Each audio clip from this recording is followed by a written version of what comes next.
ये घटना उस समय की है जब स्वाभिमान, साम्राज्यवाद और प्रेम परस्पर टकराए, जब साम्राज्यवाद जीत कर भी हार गया और स्वाभिमान तथा प्रेम हार कर भी जीत गए। पूरा कथानक इस वीडियो में।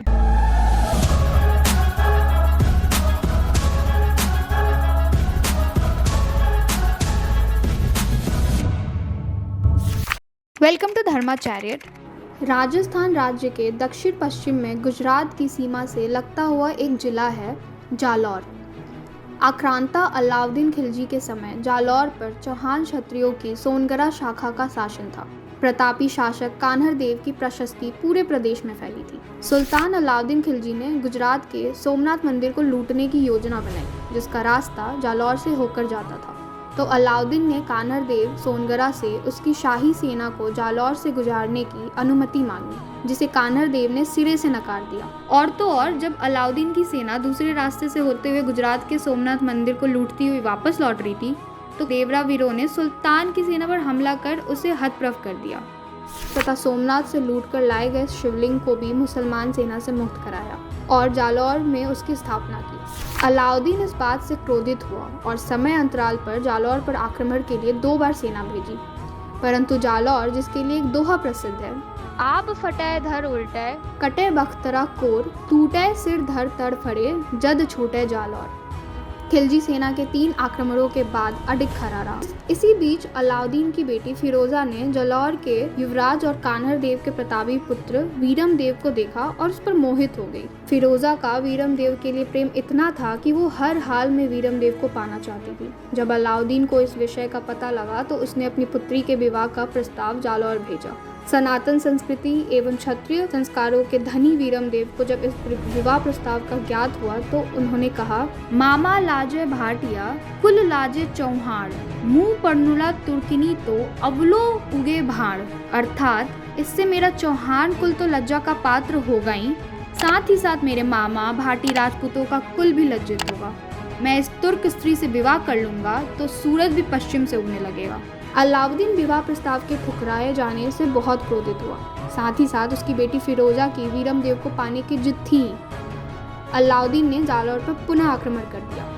कई दिनों तक जालौर दुर्ग पर घेरा डाले रहा, परंतु अभेद दुर्ग जालौर को अलाउद्दीन भेद नहीं पाया। इसी बीच जालौर दुर्ग में स्थित बीका दहिया नाम का व्यक्ति, जो किसी कारण से कान्हर देव से क्रुद्ध था, अलाउद्दीन से मिल गया और दुर्ग का सारा भेद उसे बता दिया। जब बीका का कृत्य उसकी पत्नी हीरा दे को पता लगा तो हीरा ने ही अपनी पति की हत्या कर दी। पर अब क्या था, जालौर दुर्ग का भेद खुल चुका था। विशाल खिलजी सेना किसी भी वक्त दुर्ग में प्रवेश कर सकती थी।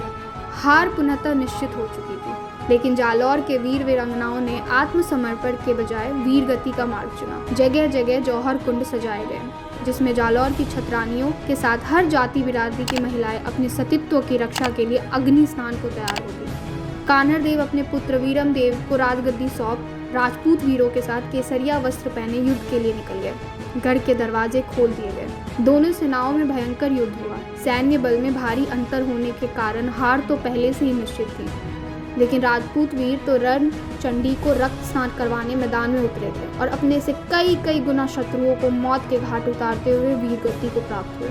अब बारी थी 3 दिन के राजा बने वीरम देव की युद्ध में उतरने की। वही वीरम देव जिसकी झलक ने अलाउद्दीन की बेटी फिरोजा को प्रेम पाश में डाल दिया था।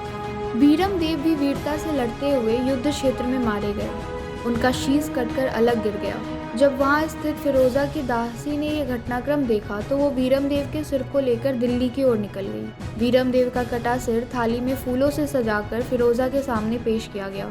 तो ऐसी किंवदंती है कि फिरोजा ने जब शीश की तरफ देखा तो वो दूसरी ओर मुड़ गया। फिरोजा ने वीरम देव के शीश का हिंदू रीति रिवाज से अंतिम संस्कार किया और अपनी वर वरु तो वीरम देव नहीं तो रहूं अक्षत कुमारी की प्रतिज्ञा पूरी की और यमुना के जल में कूदकर अपने प्राण त्याग दिए। ये थी कहानी उस वीरम देव की जिसने दिल्ली के सुल्तान की पुत्री के विवाह प्रस्ताव को अपने कुल, धर्म और स्वाभिमान के लिए ठुकराकर मृत्यु का वरण करना अधिक उचित समझा, और उस फिरोजा की जो उस हिंदू राजकुमार के प्रेम में इतनी समर्पित हो गई कि उसकी मृत्यु के साथ ही अपने स्वयं के जीवन का भी अंत कर लिया।